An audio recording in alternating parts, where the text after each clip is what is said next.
Boa tarde, ABC, dia 28 de outubro, segunda-feira. Começamos aqui mais uma semana e estamos aqui com o Eco TV Entrevista. Como sempre, apresentando ao telespectador pessoas com conteúdo, pessoas que sempre têm algo a dizer aí de importante para a nossa sociedade. E gostaria de lembrar que a partir de agora você pode ligar para o 2379-4733, é o telefone que está aí na tela, e participar aqui do nosso bate-papo. E antes de começar a entrevista aqui, quero desejar também uma boa semana, um bom começo de semana, em especial para os nossos estudantes que fizeram ontem um Enem, ou seja, uma prova bem importante. Eu imagino aí que o estudante hoje deve estar, o que eu errei, o que eu acertei, uma semana aí começando com expectativa, mas gostaríamos de lembrar que o futuro aqui do nosso país, da nossa nação, depende muito de você, estudante. Então, a você aí, um começo de semana bem especial. Indo agora aqui para a nossa convidada, deixa eu fazer apenas aqui, dar uma leitura aqui do seu perfil. Olha, o papo aqui de hoje é com uma advogada, ela é especialista em Direito Constitucional e Eleitoral e é aqui da nossa região do ABC. Eu falo com ela, doutora Ieda Manzano. Doutora, prazer recebê-la, seja bem-vinda. Prazer é todo meu, queria dar bom dia, boa tarde já, né? Boa tarde, estamos aí 12:02, horário de Brasília. Aos telespectadores, e nada melhor do que no outubro rosa que nós estamos passando. Verdade. Está se dando ênfase à mulher vítima de câncer, de mama. Estarmos falando um pouco sobre o direito das mulheres, as mulheres vítimas de violência. Sim, claro, vamos falar bastante sobre isso. Mas, doutora, antes de entrar nessa pauta do direito da mulher, fala um pouco da sua trajetória. A doutora é advogada, fale um pouco aí como começou, como o direito surgiu na vida da doutora Ieda Manzano. Eu sou formada pelo IMES, a faculdade, que hoje é a Universidade de São Caetano do Sul, né? Então, me formei aqui no ABC mesmo, no ano de 2001. O direito me chamou muito a atenção, fiz especialização primeiro em direito constitucional, porque é o direito que estuda todas as interfaces do direito, né? Fiz uma especialização em direito eleitoral e hoje eu trabalho com direito público, direito eleitoral e direito parlamentar. Tive uma grande experiência quando fui assessora e chefe de gabinete de uma deputada estadual, que é da região de Campinas, deputada Ana Perugini, que nós tratamos também sobre o direito das mulheres e criamos a Frente Parlamentar em Defesa do Direito das Mulheres, que essa frente ela funciona na Assembleia Legislativa e anda por todo o estado, levando informação, experiências a mulheres. É uma maneira de se cobrar o governo do estado, até mesmo o governo federal, o municipal, sobre o direito da mulher, as necessidades da mulher. E daí surgiu outros projetos de lei e tudo mais. Então, para mim, foi uma experiência grande em falar sobre a mulher por conta de estar trabalhando junto a esta frente. Ou seja, esse projeto ligou a doutora ainda mais a esse tema do direito da mulher. Sim. E já que a doutora começou tocando aí na parte parlamentar, doutora, diz uma coisa, no Brasil, eu sei que alguns estados têm, não sei se é o caso de São Paulo, mas todos os estados, todo estado do nosso país, ele tem uma secretaria estadual da mulher? Como funciona? Nem todos os estados. Não são todos. Do Brasil tem a secretaria, ou a Secretaria da Mulher, de Defesa, a nomenclatura que for, mas que trata do direito das mulheres, né? Nós temos 27 estados brasileiros. Apenas 8 deles nós temos uma secretaria ou alguma coordenadoria que tenha o status de secretaria, né? Ou seja, são poucos, né, doutora? São poucos. São muito poucos. Para você ter ideia, o Acre, Amapá, Bahia, Distrito Federal, Maranhão, Paraíba, Pernambuco, Rio Grande do Sul. São os que tem? São os que tem. Nossa, e São o estado Paulo, de São Paulo, Rio de Janeiro, que são cidades que... fundamentais na nossa engrenagem. São Paulo é o polo, né, do Brasil, não tem uma secretaria estadual que trata do direito das mulheres. Muito negativo isso, não, doutora? Sim, eu acho que existe sim, né, estado de São Paulo, o Conselho Estadual da Condição Feminina, que se discute os direitos das mulheres e tudo, mas não tem uma secretaria das mulheres. Doutora, e a existência da secretaria, o que ela pontuaria de bom de maneira eficaz? Porque nós temos, a doutora falou, não tem a secretaria, mas tem outras autarquias. As secretarias municipais, estaduais, elas têm um orçamento próprio. Então, o que se poderia fazer? Se ter um orçamento, se ter uma verba orçamentária para que se aplique a determinados programas, se discutido nesse conselho, porque o que se discute nesse conselho é levado para a esfera federal, ou para dentro de alguma secretaria do Estado, ou a Secretaria de Segurança, ou a de Cidadania, mas não tem uma Secretaria da Mulher que discute programa de mulher. Para a gente ter ideia também, são poucas, eu não sei te dizer em números, mas a casa-abrigo de mulheres é um número muito reduzido, né? Até mesmo no estado de São Paulo, no ABC nós temos uma apenas, que fica em Diadema. Que vai atender as 7 regiões aqui? Sim. As 7 cidades, aliás.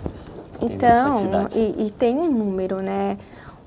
Um número de mulheres que podem se atender lá. Ou seja, é limitado, né, doutora? Não dá para fazer É limitado. Recentemente, a presidenta Dilma sancionou um decreto, né, que fala sobre... Ela cria um programa, Mulher Sem Violência, que vai destinar verba para segurança, para aparelhagem, para capacitação das pessoas que recebem as mulheres vítimas de violência. Então, se o estado de São Paulo tivesse uma secretaria, eu acho que seria muito mais efetivo, mais positivo a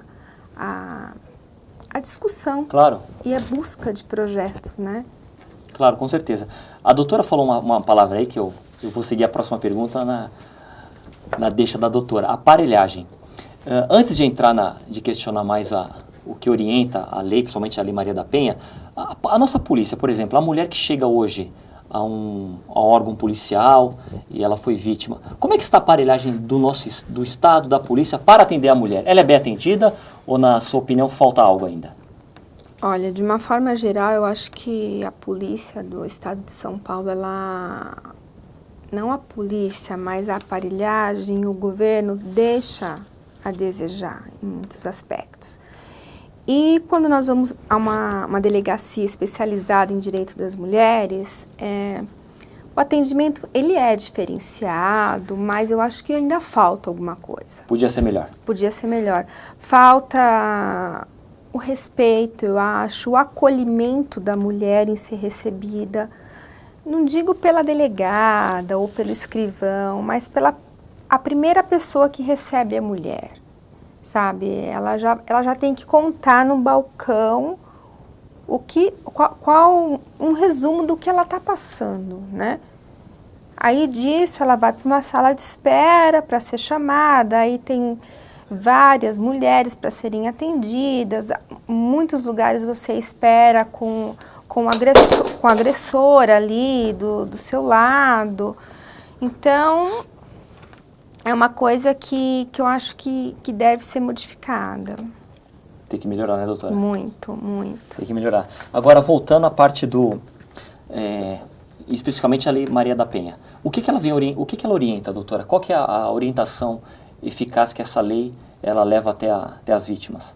A Lei Maria da Penha, ela foi sancionada em 2006. Essa lei é uma lei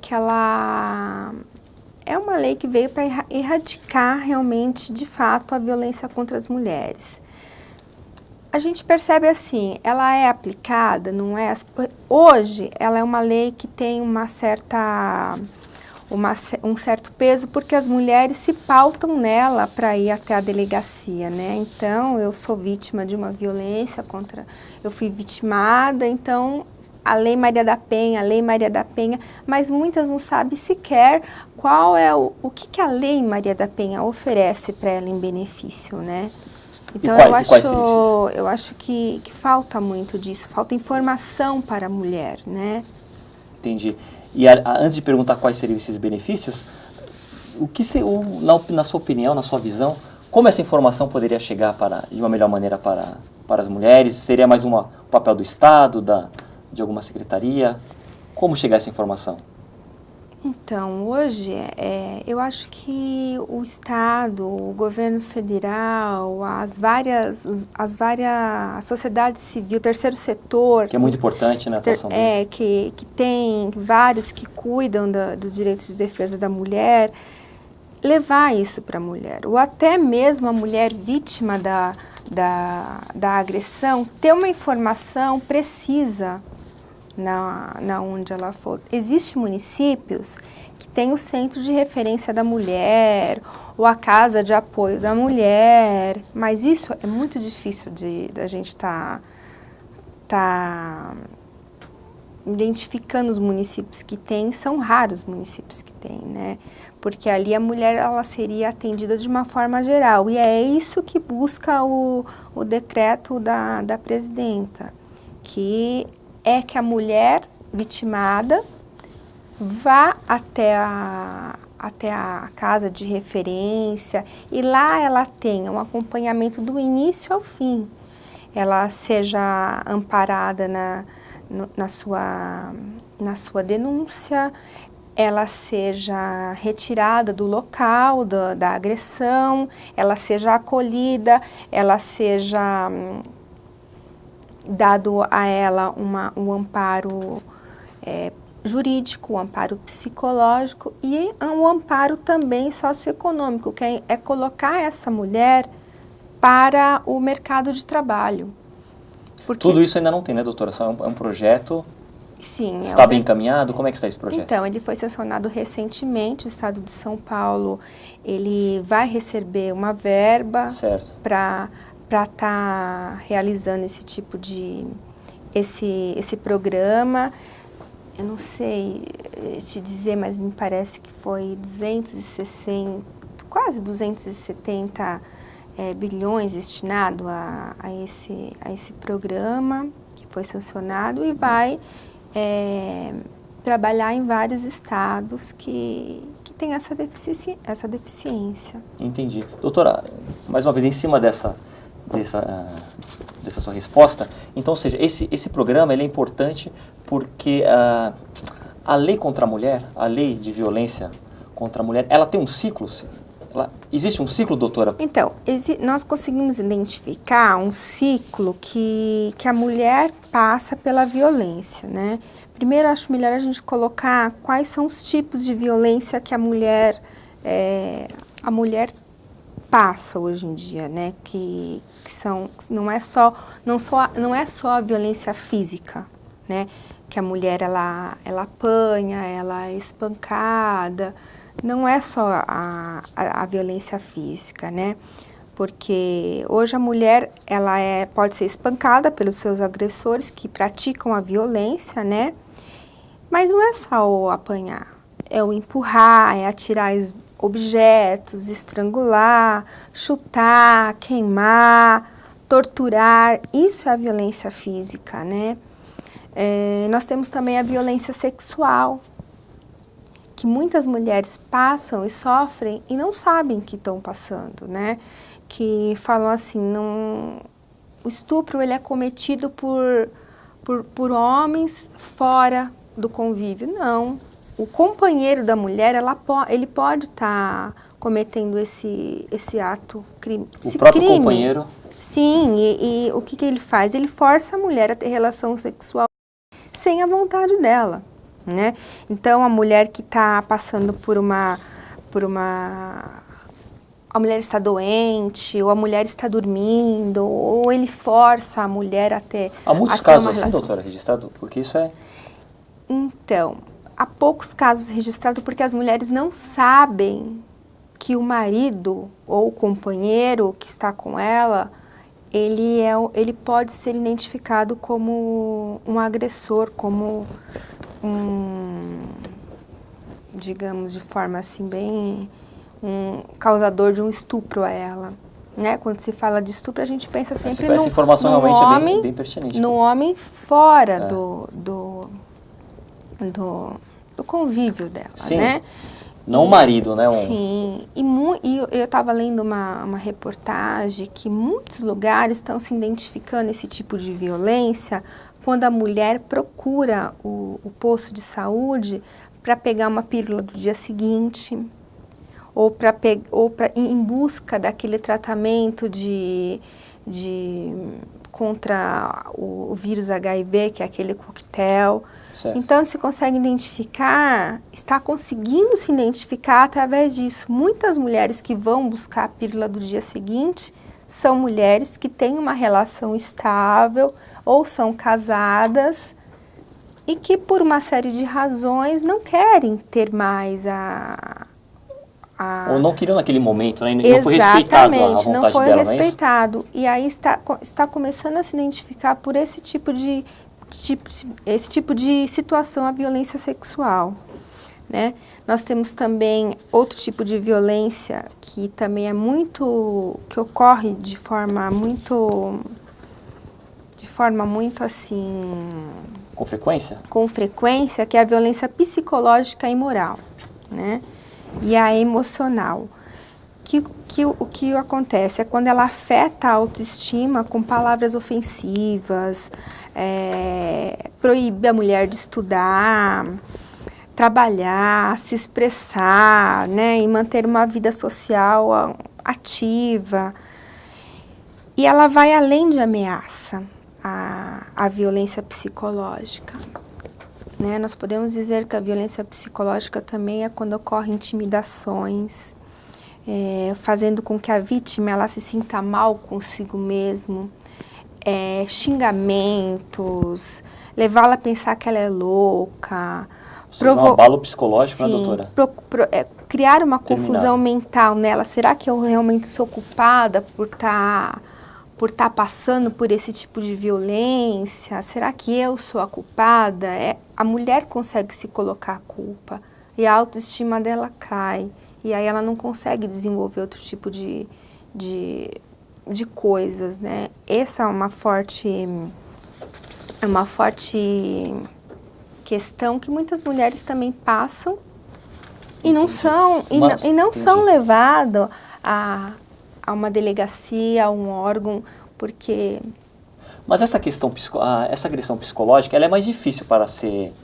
Por exemplo, uma agressão física, tá lá. Sim. Fica lá, a mulher apanhou, apareceu, tá lá, é mais fácil de identificar. Já essa psicológica realmente já é algo, acredito eu, mais difícil até para a polícia diagnosticar a veracidade. Como funciona isso, doutora? Como? Então, a mulher ela é desqualificada, ela é humilhada, ela é coagida muitas vezes, às vezes ela é perseguida, o companheiro às vezes usa os filhos para afetar a mulher, né?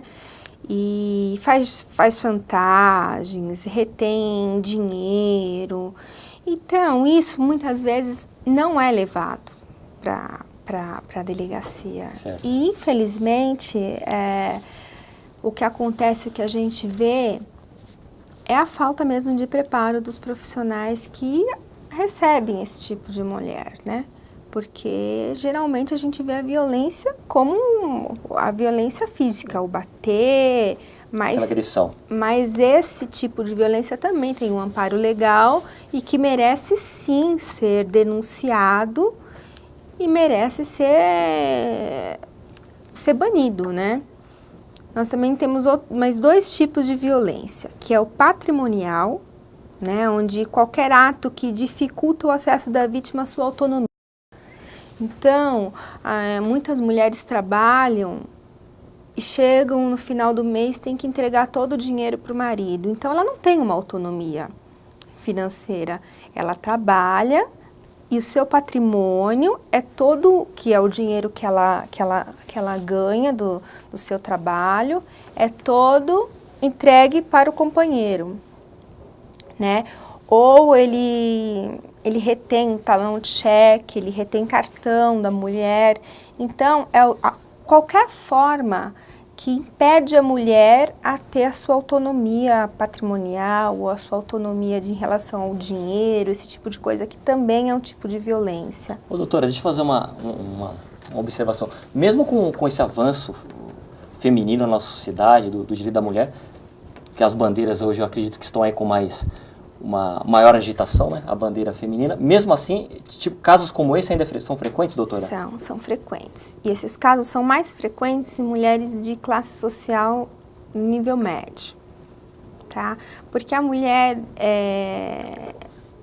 de classe média alta é mais complicado e mais difícil dela ir até procurar uma delegacia, procurar os meios de se defender, né?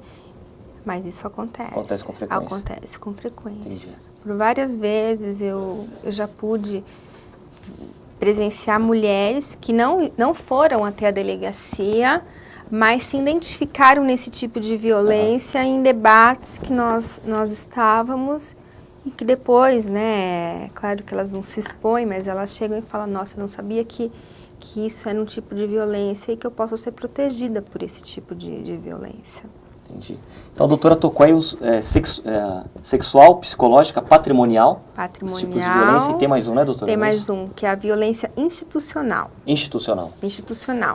Que se dá por ato constrangedor ou omisso de atendimento por agentes de órgãos públicos, prestadores de serviços que deveriam proteger as vítimas de outros tipos de violência e reparar as consequências por elas causadas, que é o caso que nós comentamos da aparelhagem. Da aparelhagem, porque a delegacia da mulher, ela não funciona 24 horas, né? Então, geralmente os crimes, a violência contra a mulher, principalmente a física, ocorre no período em que a delegacia da mulher está fechada, né? Que é à noite, que o companheiro talvez chegue alcoolizado, nos finais de semana, e a delegacia ela se encontra fechada. Então, a mulher tem que se direcionar à delegacia normal. E ali ela sofre mais uma agressão, né? Porque, ela apanhou, ela já veio prestar queixa várias vezes, mas ela tá com um homem, então ela já é questionada ali, mas olha, a senhora apanhou e tá vindo aqui novamente. Então a mulher, ela é desrespeitada ali, porque as pessoas não sabem o porquê que essa mulher. Às vezes ela tá sofrendo uma agressão física, mas por detrás tem uma agressão psicológica, claro, né? Que impede ela acha assim, olha, o que eu vou fazer se eu denunciar esse agressor, se eu for para frente, né, com isso? Tanto é que em 2012, o Supremo Tribunal Federal deu autonomia para o Ministério Público abrir a queixa sem que a mulher queira, né? Então, acontece a violência e ele denuncia o agressor, né? E aí é aquele caso, porque a mulher, ela faz o boletim de ocorrência e depois ela fica com medo. O que vai acontecer depois, né? Ela fica com medo de ir processar o companheiro, o marido, e aí o que vai acontecer? A violência vai aumentar, não vai? Então ela fica com receio. Entendi. E aí para dar agilidade, para que isso não ocorra, para tentar erradicar essa situação, o Supremo Tribunal Federal, em 2012, deu autonomia para o Ministério Público entrar com as ações, independente da aceitação ou não da vítima. Entendi. Ô, doutora, agora diz uma coisa. O funcionário que atendeu a mulher, com essa maneira, com um pouco de descaso, ou até de uma maneira inadequada, ele é punido? Como é que tem como... Ele também tem como ser, enfim... Tem que ser denunciado, né? Exatamente. E sim, aí ele vai passar por uma sindicância, corregedoria, né? A corregedoria verifica isso? A corregedoria verifica. Nós temos a corregedoria do Ministério Público, dos delegados, de todas as esferas dos funcionários que atendem a mulher, né? Legal.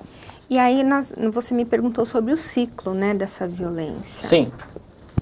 A violência, ela ocorre, que nós conseguimos identificar na maioria das vezes, a violência doméstica, ela segue um ciclo que são divididos em 3 fases, né? A primeira fase é a construção da tensão no relacionamento. Então, a mulher, nessa fase ocorrem as agressões verbais, né, as crises de ciúmes, as ameaças, a destruição de objetos na casa. Então, ela se sente com medo e tudo mais, coagida, mas ela tenta amenizar isso de alguma forma. Ela tenta pensar assim, não, ele vai melhorar. Eu vou tentar ser um pouco mais boazinha, porque ela se coloca como a culpada, eu vou ser um pouco mais boazinha, eu vou ceder, e ela acha que isso vai amenizar, ou isso vai cessar a violência. A segunda fase é a fase da explosão da violência, né? O descontrole da destruição, onde ocorre as graves ameaças, as graves agressões, e aí é onde atinge o ponto máximo da mulher ir procurar uma delegacia ou procurar familiares, porque muitas não procuram a polícia. E a terceira fase, que é chamada lua de mel, né, que é o arrependimento do agressor. Então... Ou seja, uma lua de mel contraditória. Sim, sim, né, que com o fim da violência física, o agressor ele demonstra o remorso, o medo de perder aquela mulher. Então ele promete de tudo, que ele será novamente o homem pelo qual ela se apaixonou, mas... E essa mulher, num ciclo de violência, num despreparo da autoestima, muitas vezes acredita e é onde ocorre todo o ciclo novamente, né? Então, esses são o ciclo que passa e que é muito complicado para a mulher identificar. Ou seja, ela perdoa e acaba começando de novo. E sair desse ciclo. Entendi. Ok. Isso aqui é o Eco TV Entrevista, estamos aqui. Comercial agora, Eric? Vamos para o intervalo? Ok, nós vamos para um rápido intervalo. Eu estou aqui com a doutora Ieda Manzano, que está falando sobre os direitos da mulher. Não sai daí, voltamos já já.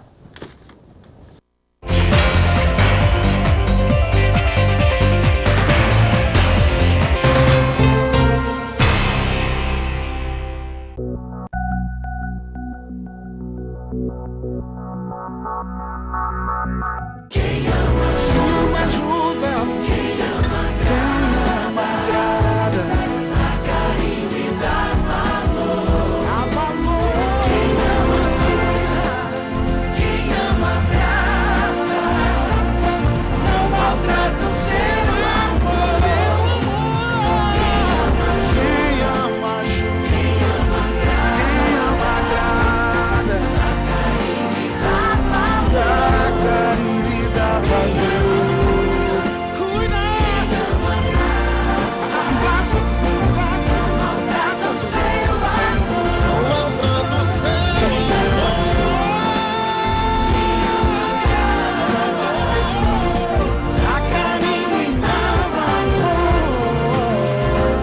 Diga não a essa enorme covardia. Eu sou mais um brasileiro com registro civil, tenho os meus direitos desde o nascimento. Eu também tô nessa corrente que tem que seguir em frente. O país inteiro está com a gente. A certidão é de graça, é um direito humano, pro seu filho ter orgulho de ser brasileiro. A certidão é de graça, é um direito humano. Procure na maternidade, no cartório mais próximo ou informe-se na prefeitura sobre os mutirões. Faça a certidão ainda na maternidade, pro seu filho ter seus documentos, ter nome e sobrenome, garantir os seus direitos e se registrar. Sou da família Brasil e tenho orgulho de ser brasileiro. Eu tenho certidão de nascimento, sou cidadão brasileiro. Eu tenho certidão de nascimento, sou Certidão de nascimento, um direito humano, um dever de todo o Brasil. Secretaria de Direitos Humanos, Governo Federal. Coloca etanol pra mim. Aê, tá de mudança? Então muda pro combustível completão. Muda pro etanol. Tá indo trabalhar, né? Então coloque etanol que gera milhões de empregos. E aí, dona? O que acha de dar uma aula de ecologia para as crianças? Completa com etanol. O motor do carro fica assim rapidinho. Etanol é o combustível completão. Coloque etanol, o combustível completão. Etanol é o combustível completão.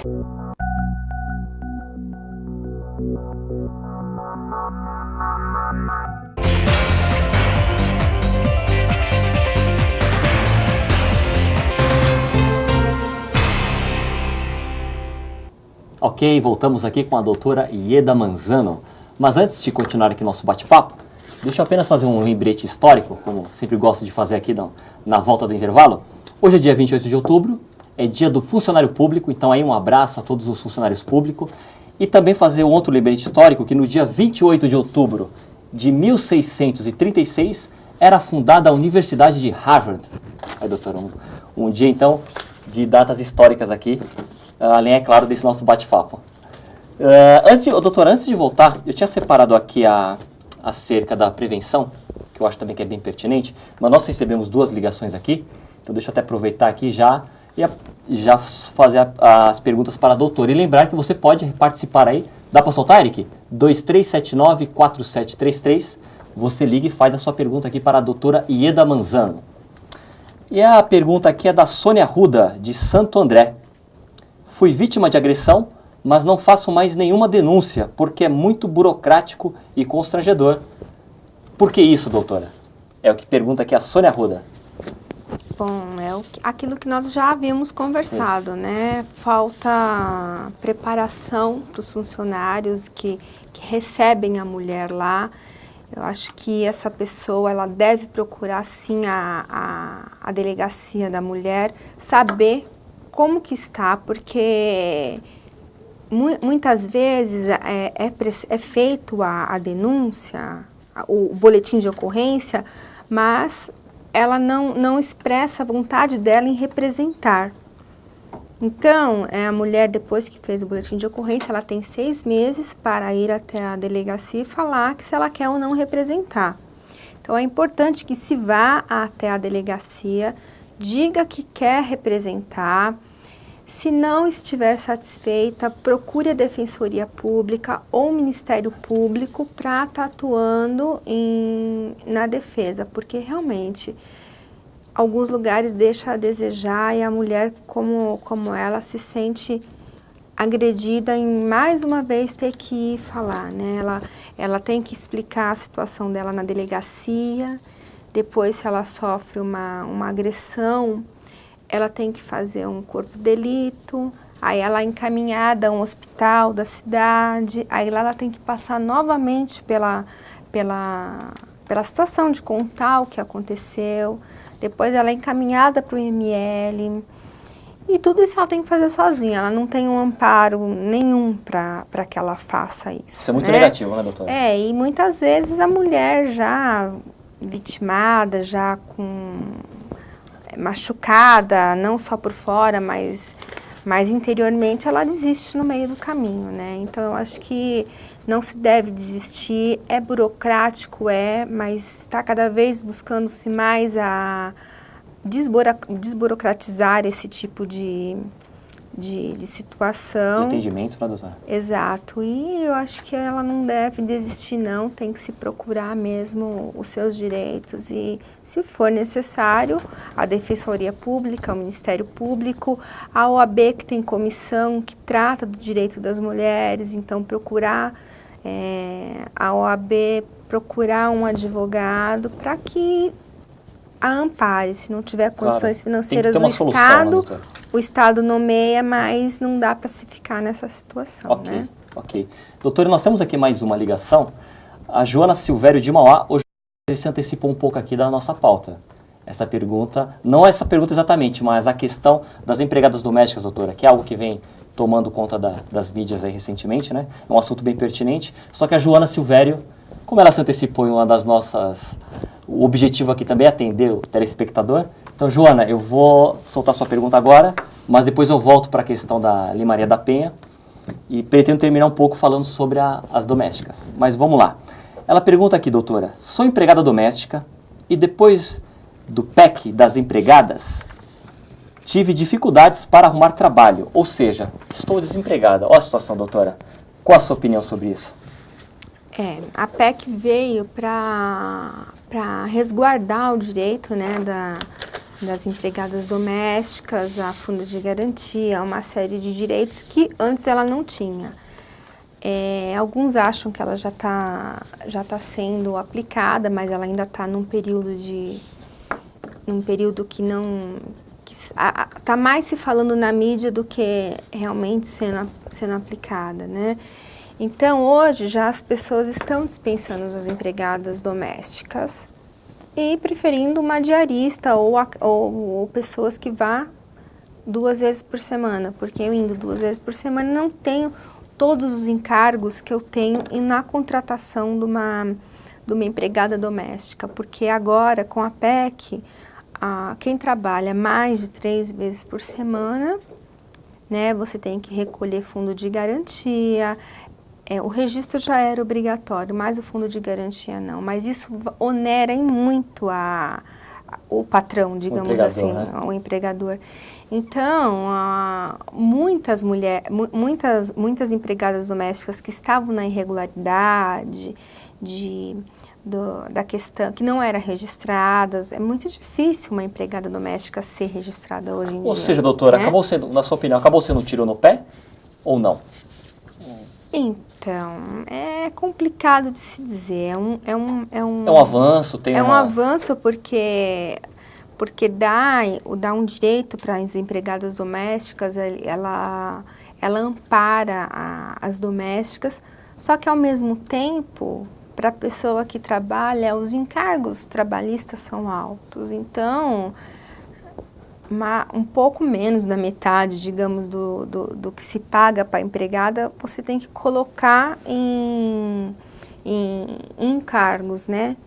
Então, muitos estão preferindo ter uma pessoa que vá 2 dias por semana para fazer tal tipo de serviço e outra mulher diferente que vá mais 2 dias de semana para fazer outro tipo de serviço. Assim ela fica isenta, né, da questão de estar registrando, de estar recolhendo fundo de garantia.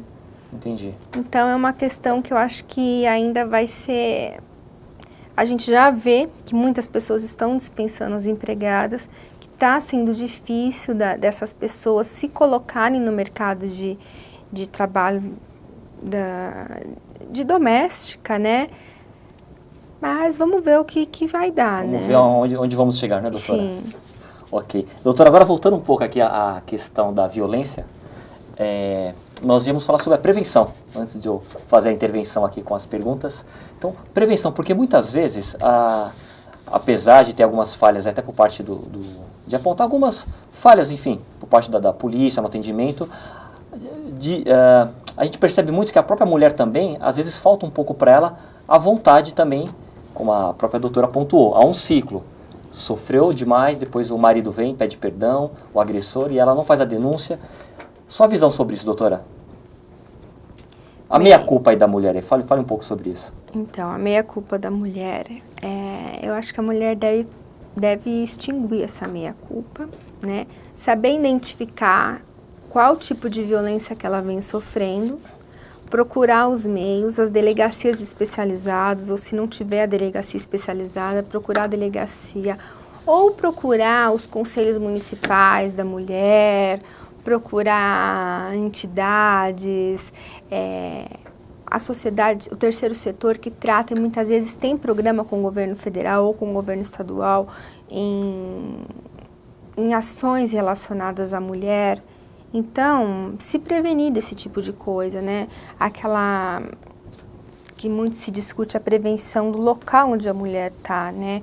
Que talvez muitas mulheres já estão tão assim, cansadas, chegam em casa do trabalho, ainda são agredidas, muitas se retraem, mas muitas vão para cima também do marido, né? Só que o homem, ele é muito mais forte do que qualquer mulher. Questão biológica. Sim, e aí o que acontece? Essas mulheres podem sofrer até uma agressão e acabar numa situação pior, né? E lembrar também que quando uma mulher é agredida, ela não é só a mulher que é agredida, toda a família é agredida. Os filhos sofrem muito, né, doutora? Os filhos sofrem, a mulher sofre, e isso é uma questão muito delicada, porque a criança sofre junto, então se tenha... E o Estado tem um custo muito alto com essas mulheres vitimadas, né? Então, muitas têm que ir a uma UBS, muitas ficam afastadas até do emprego por sofrer agressões de tamanha... que machucam mesmo.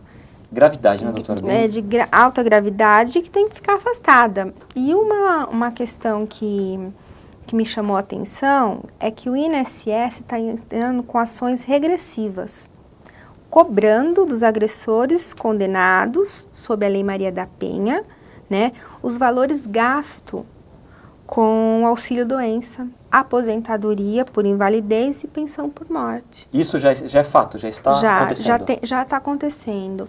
Nós já temos algumas ações que o INSS está entrando contra os agressores que foram condenados, né?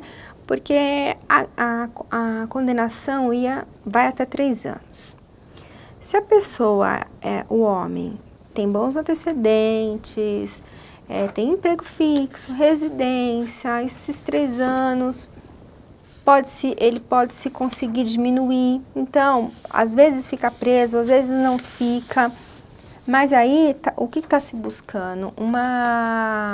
Além da questão criminal, né, que é o fato dele ficar preso, também a questão civil, que é ele ter que pagar e arcar.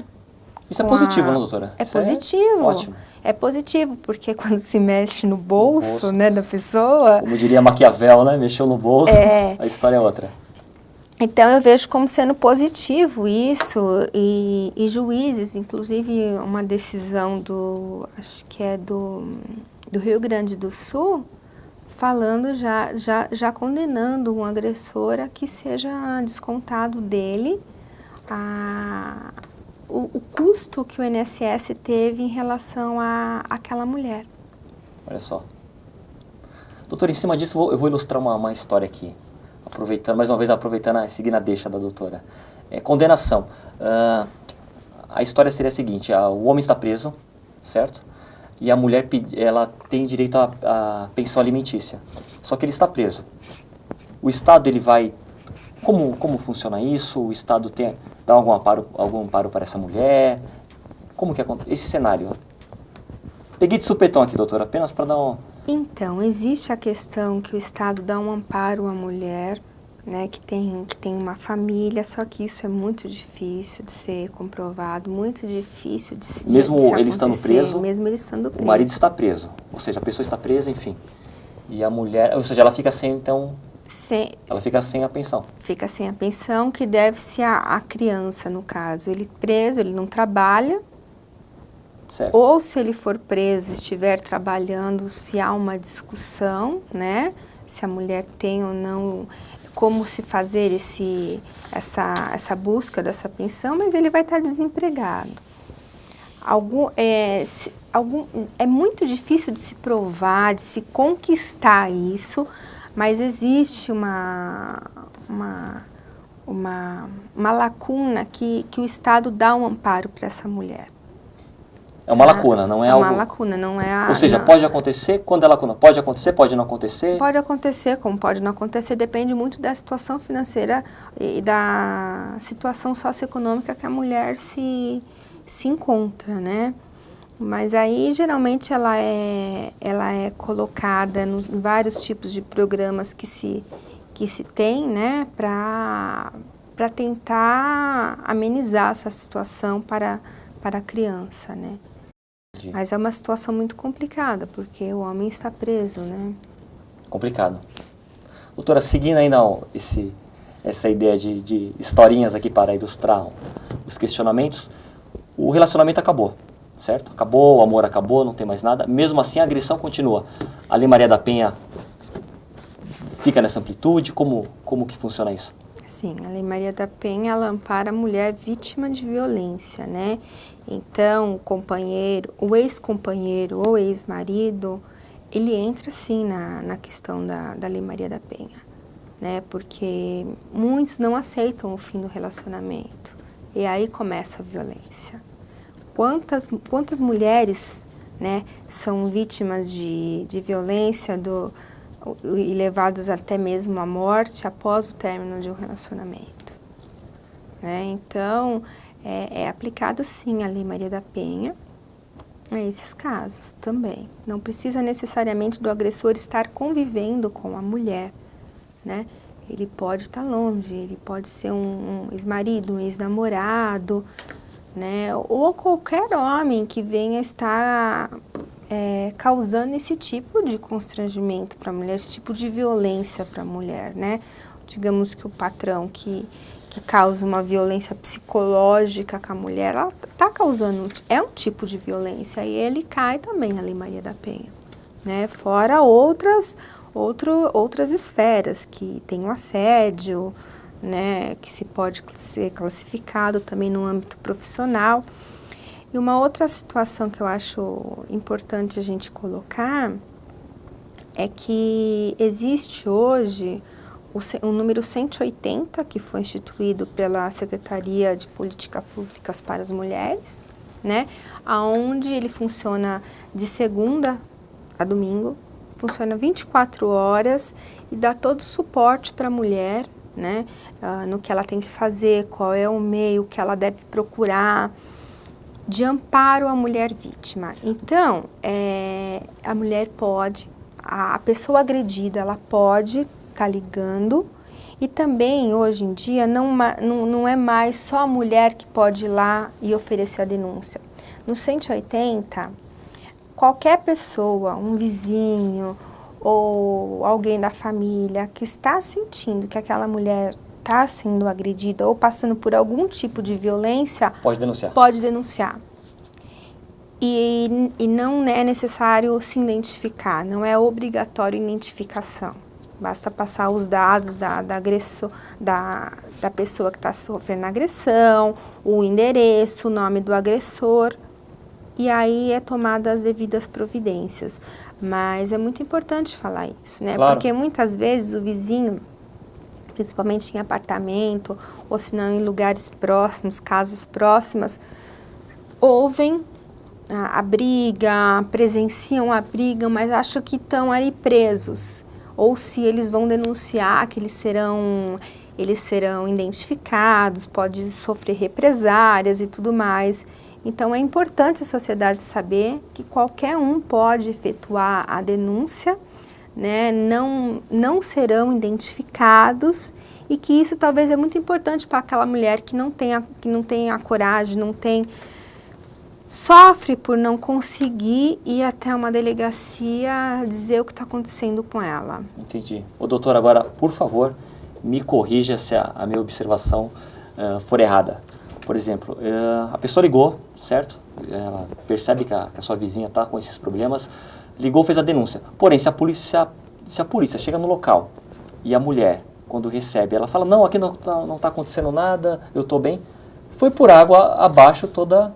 Sim. É isso, né, doutora? Ou seja, por mais que pessoas, né, terceiros, podem agora ajudar, a grande ajuda tem que partir por parte da mulher, né, doutora? Sim, da vítima. Sim, mas é uma questão que às vezes é um impulso que faltava para a mulher ir e concretizar, né, a denúncia.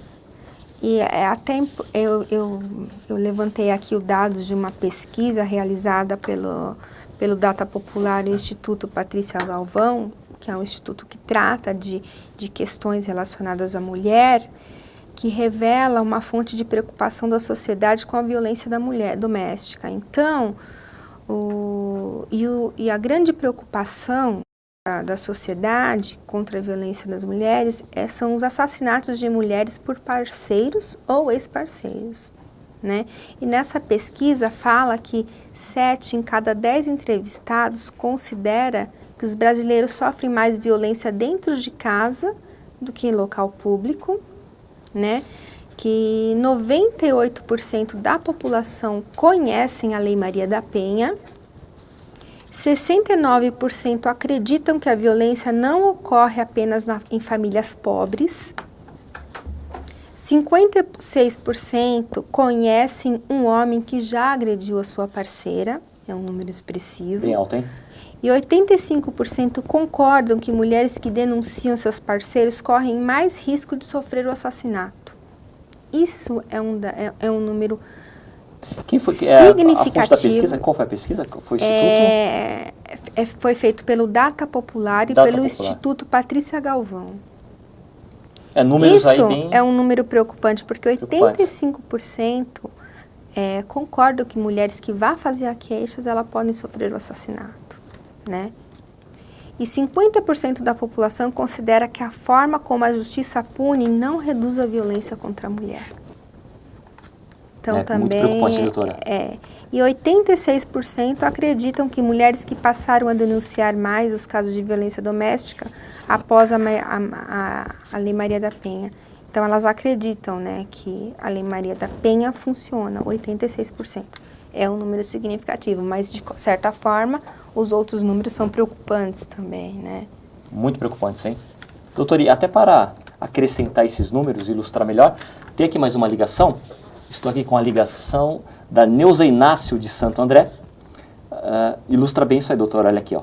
Sofro de agressão, mas não tenho coragem de fazer uma denúncia, porque sei que meu companheiro irá se revoltar e a situação vai piorar. Mais ou menos, literalmente como está aí, né, doutora? Como proceder nesse caso? Creio que a doutora chegou a comentar, mas poderia esboçar novamente. Bom, nesse caso, ela tem que buscar não só uma ajuda na esfera da polícia, mas também na Defensoria Pública, que há ações que tiram o invasor, o agressor da casa, né? Então, Defensoria Pública. Sim, porque ele vai ter que ser por uma via judicial, né? O agressor, ele não pode, a mulher, ela não pode ter que ela sair da casa, né? Principalmente se houver filhos, crianças morando junto. O agressor é que tem que ser afastado do local. Então, existe um procedimento dentro do judiciário que tira o agressor da casa, que dá um respaldo para essa mulher, que ele não possa ficar tantas metragens da mulher, né? Só que o Estado também não tem como oferecer proteção para essa mulher. Então, muitas realmente ficam assim e se veem no beco sem saída, porque é o que eu faço. Porque realmente não tem como o Estado colocar um policial ou alguém para defender essa mulher durante 24 horas.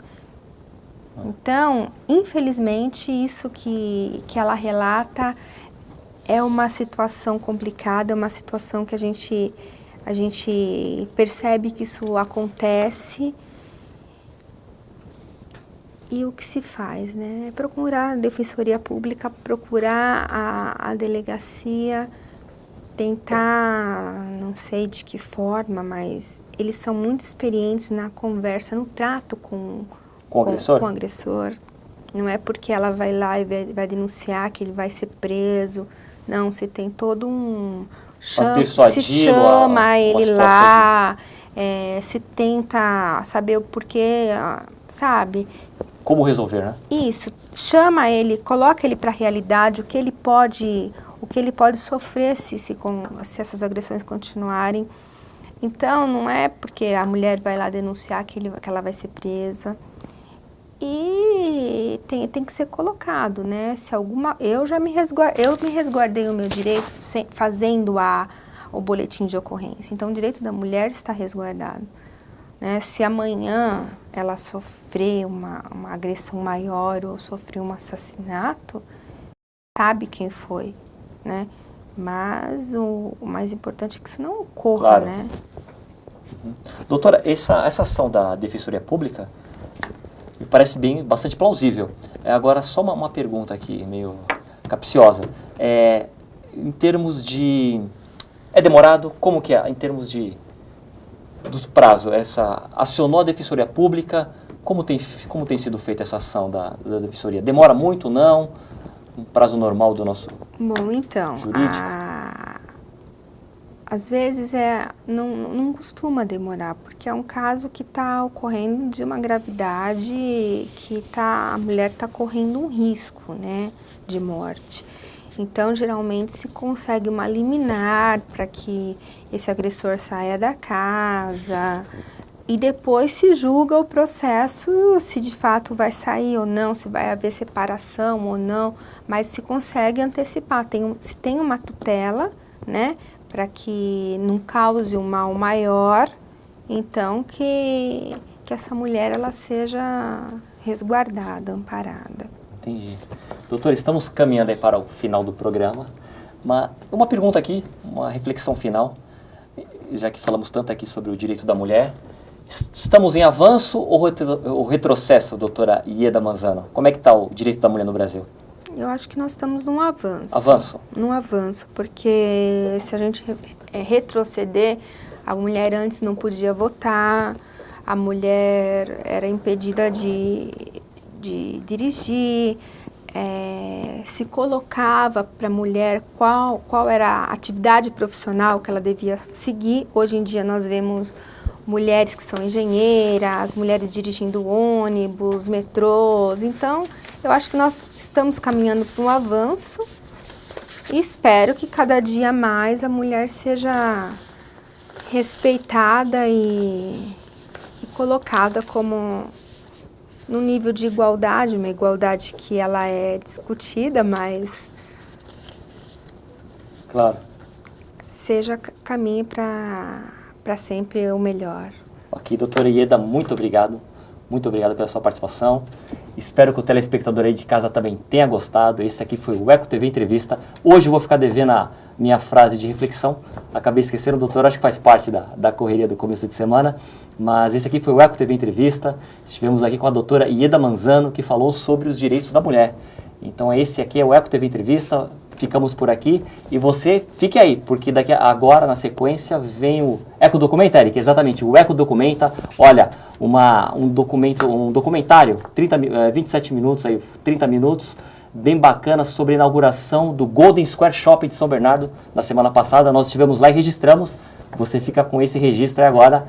Eco TV, você já sabe, é melhor assistir. Até a próxima. Doutora, obrigado.